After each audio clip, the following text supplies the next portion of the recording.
Namaskar. Thank you, Dr. Bay, and thank you, Dr. Kohn, for inviting me and giving me the opportunity for my speech. Crisis, for whom and for what? So,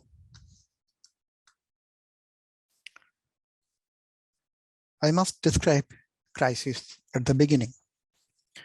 And to describe the word crisis, I must take the word from the Nobel Prize winner in chemistry, Paul Cruthner, who described our age as age of Anthropocene. And then the age where we are producing more commodities and materials than our human body mass. We are only 0.001% of the whole body mass in our earth and producing more materials and commodities than our body. Imagine 300 million tons of plastic we produce annually. We all are blaming that fossil fuel is the major issue. And I just want to remind everyone that to produce this amount of plastic, we produce 50 times more carbon dioxide than from fossil fuel. But we are not considering to reduce our plastic use. The next is cement. The most used materials by human being after water. And to produce 1 kilogram cement, we produce almost equivalent amount of carbon dioxide. So by the name of economic growth, what we are doing? We're actually ruining our future. And how is it? Just I wanted to present some statistics so we should understand how it looks like. Carbon dioxide, we all know, and we all read in newspapers and media that carbon dioxide is the major threat. And how it looks like. Every year we use plastic, and for that plastic we produce almost 56 gigatons carbon dioxide. And 1 gigaton is approximately 2 billion elephant. So you understand how much carbon dioxide we produce from plastics. From cement, we produce almost 8%. From aviation industry, 2.5%. Road transport, 42%. And global agriculture, 12%. Yes, from agriculture also we produce carbon dioxide, almost 12%. And most interestingly, the smart utility vehicle, SUV cars. In 2010, we had 30 million in the whole world. In 2020, we had more than 200 million. And SUV cars are the most polluting vehicles on the road transport. So just imagine this 42% is mostly coming from SUV cars. And in 2020, only SUV cars has crossed all standard level of pollution from the vehicles, only car. So what crisis we are talking about? The next is methane, which is 26 times more dangerous than carbon dioxide. For fuel producing and burning, we produce 19% methane. Rice and wheat cultivation, 9%. And annual gas of livestock animals, 12%. We eat cow, pork, sheep, goats. From their anal gases, we get 12% methane. And we only 0.0001% of the total biomass in the whole world. Being so negligible in the total biomass, we are producing so much methane, we are producing so much carbon dioxide, so much laughing gas, so much vapor hole. And what we are getting here? So we have destroyed 80% sea and land biomass since civilization. We destroyed more than 50% plant biomass by deforestation, 50% aquatic biomass by different types of pollution. At the same time, we created 400 times more livestock animals. So the biomass, which helps the earth, which helps the human being to survive, we destroyed in this amount. And the biomass, which actually have detrimental effect, both on human being and for the whole world, there we have increased 400% or yes, 400% times or more livestock animals. And this is the result in 2020 from their anal gas. So we believe that we are the best animal in this planet, but do we? So burning carbon dioxide has cost to the society. Each person's emission could vary depending on 1,300 per year to 15,000 if we consider the economic growth. It's Chris Brearley has estimated. Companies are reaping money by introducing more consumerism, and we are getting lured by it. We are being more and more in the trap of their consumerism business. The government is balancing between companies and consumers. Consumers are high income, middle income, and low income. Middle income is trying best to be in the high income. Low income is getting poorer and poorest. And what's the result? Last year, during post-COVID, sorry, it should be during COVID, 40% world population live under poverty line. So what have we done? Thousands of seminars and conferences we conducted, periodically organized meetings for the state leaders. Did we change our behavior? That's my question. We did so many things, discussed so many things, but did we change our behavior? No. Did we change our consumerism? No. Did we change our attitude? No. Did we understand our fate? Unfortunately, no. So, in the crisis and disaster, I wanted to analyze this in this way. So, here it's coming the leadership. And in the leadership, they are always in the comfort zone. Sorry, I can remove it a little bit. So comfort zone, leadership always try to be in the comfort zone, safe and comfort. Then it's coming people. We are always in the fear and stress zone. So we try to give excuses for our consumerism. For any occasion, we try to excuse, we try to imitate, and we have lack of confidence. We don't have confidence on the leadership and then confidence on the other hand. Then come administrators who are always in the learning and developing phase, depending on the socioeconomic situation. So they are the problem solver, and they have the attitude that they know everything.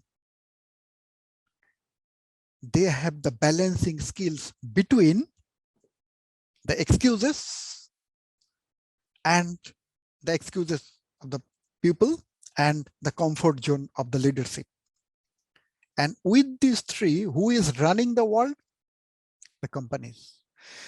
The companies are always trying to have their growth and development. And they have their own vision, they have their leadership, they have their milestones, and they have their new goals. But they never try to think about the people or the leaders. And I'm coming to next. So what we are going now, we, the people, are very happy with the blame game. We try to blame to each other. We try to blame the administration, the leadership, the companies, but we never change our consumerism. So we did not establish any system. There is no system. Consumerism is guiding us. And what's happening?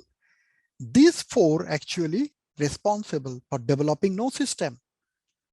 And these four, that's why, is responsible for delineating Earth. We are not thinking about Earth. So what I can say that what I think is that big, but what I write is smaller than that. What I say to others is much smaller than that. And what people actually understand is very small. And that is happening.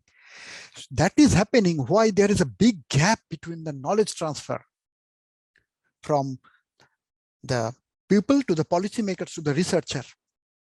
And we are getting trapped by the consumerism. And when we are trapped by the consumerism, what's happening?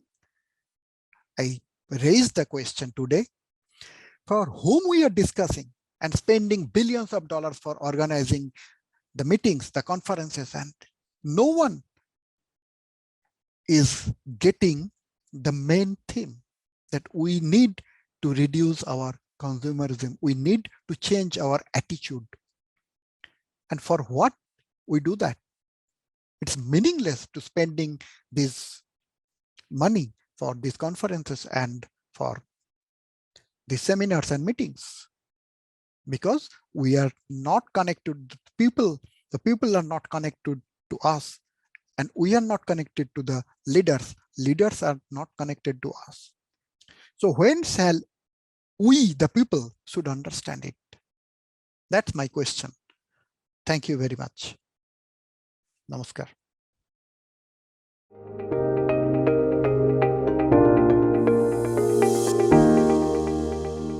Hello, everyone. I'm happy to give a presentation at the 15th of ICCEM, hosted by the Chungbuk National University.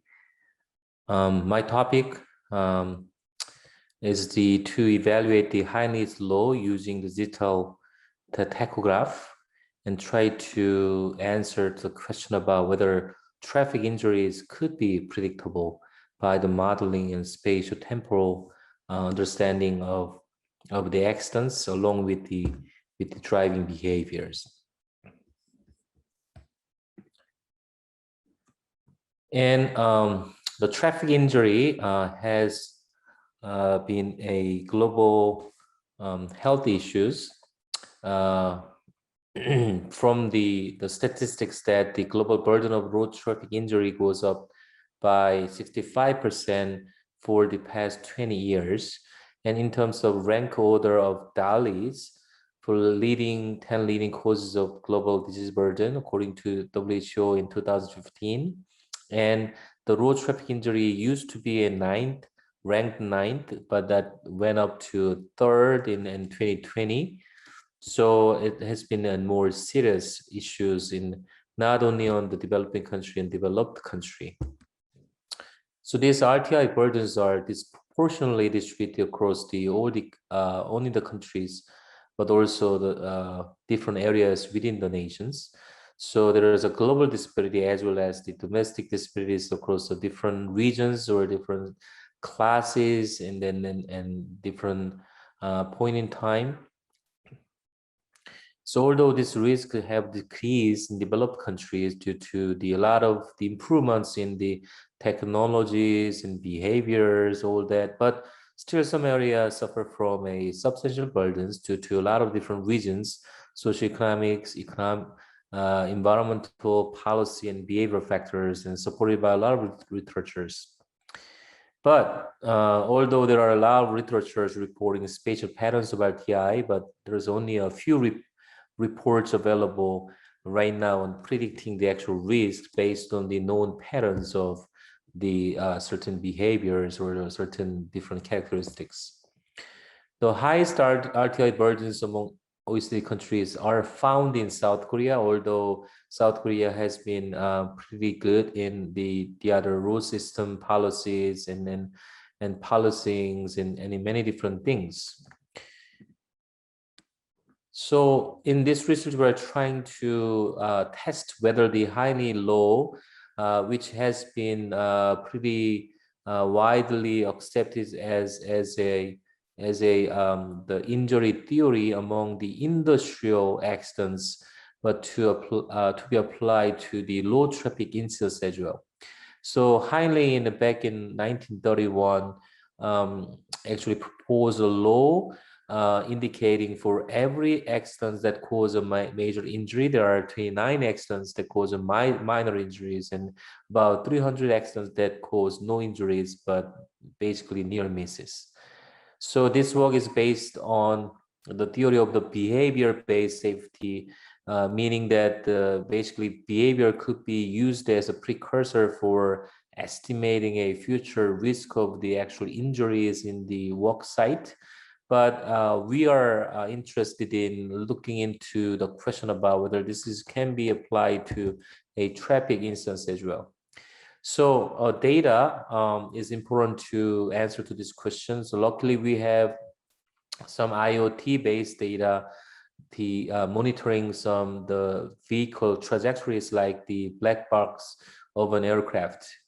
So large volume of GPS data could be generated from this device for various operating history of the vehicle, such as vehicle routing, driving education, traffic safety regulations. So in Korea, there is an act called Traffic Safety Act in 2011.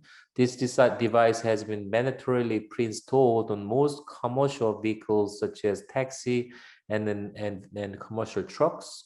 So the data could be available for analysis for various regions, but that is supposed to be used to evaluate the data processing methods or promote the eco-driving or safe driving behavior. But only a few studies have been sort of found in the literature looking into the association between driving behaviors and the actual traffic instances because of the limited application.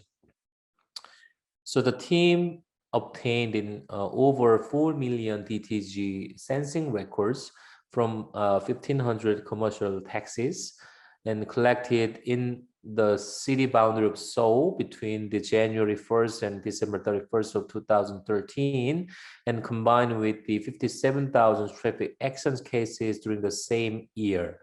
So a series of maps are created to indicate the spatial temporal patterns of acceleration related, deceleration related, steering related, or along with the speed limit.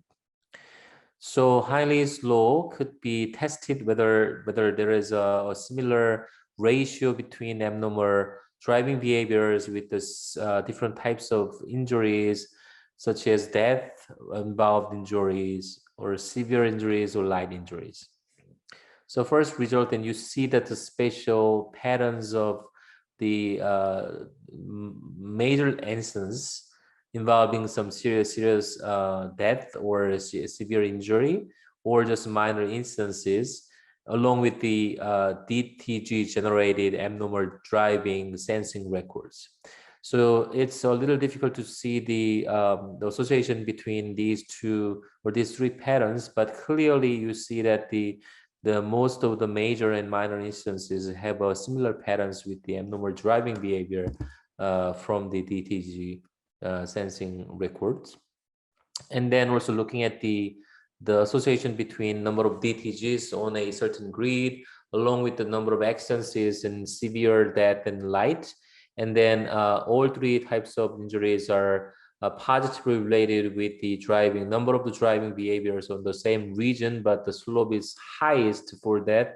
And then followed by the severe injuries and light injuries, which is expected sort of by theory.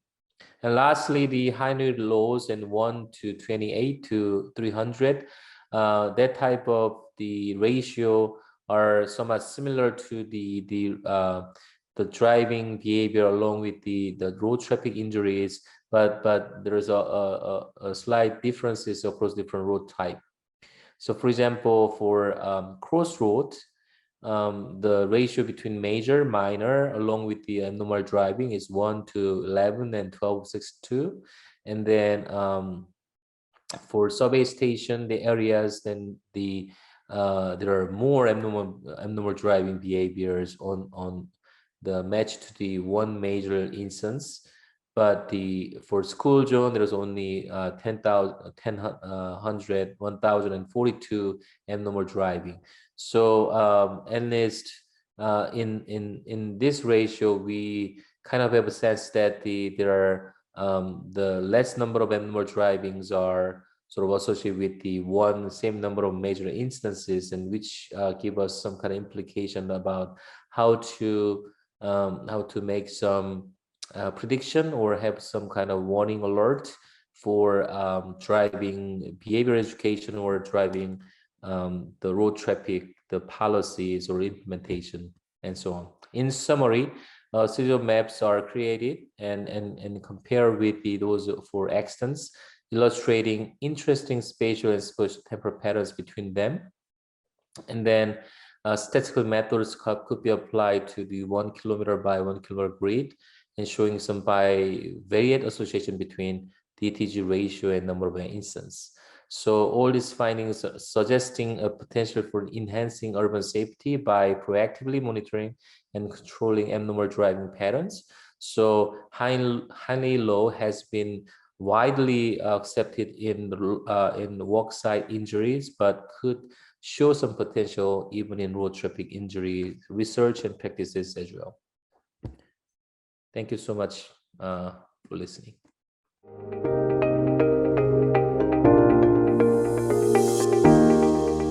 Hello everyone, my name is Min Sun Song from Valdosta State University. I'm going to present the paper titled Does the Adoption of Sustainability Policies Lead to the Success of its Implementation?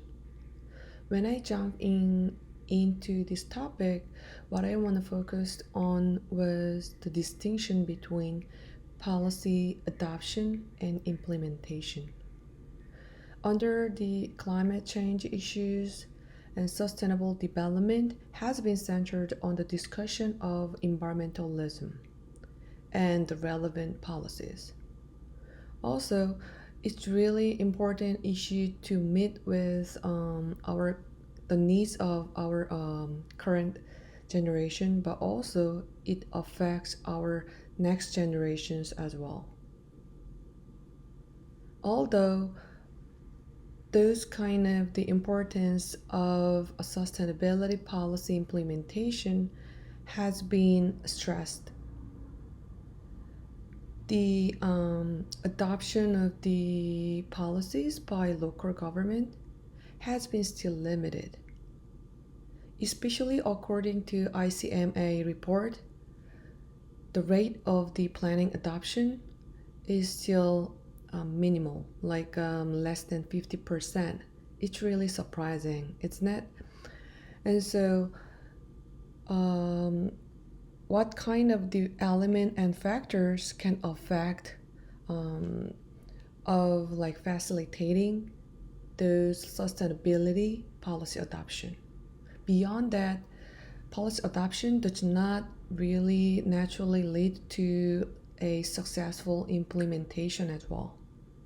And so, based upon the difference between policy adoption and implementation mechanisms, this paper aims to examine the factors like affecting sustainability, planning adoption, and its implementation.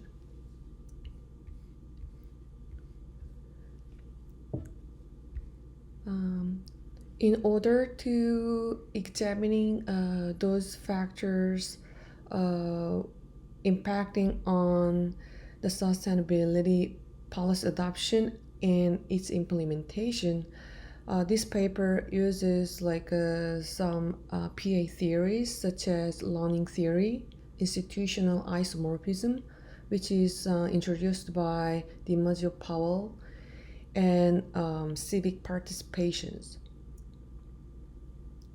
With those main independent variables, like we are gonna check the policy adoption and its implementation. So basically, there's like kind of different steps of adoption and implementation. So I'm gonna use like a multinomial logistic regression model to identify them. So data is gonna be ICMA 2015 Sustainability Practices Oriented Survey dataset, which is secondary data. And also for demographics, I'm gonna use US Census data. Let me explain about the ICMA data a little more. The survey was sent out to 8,526 local governments, and the rate of responses is about like 180.99 governments. And so the total response rate is 22.2%. Our preliminary findings indicate that while learning and institutional isomorphism are significant factors to lead sustainability planning adoption, civic participation and learning are more important elements to facilitate its implementation. This is my presentation for today, and if you have any questions, please do not hesitate to contact me. Thank you.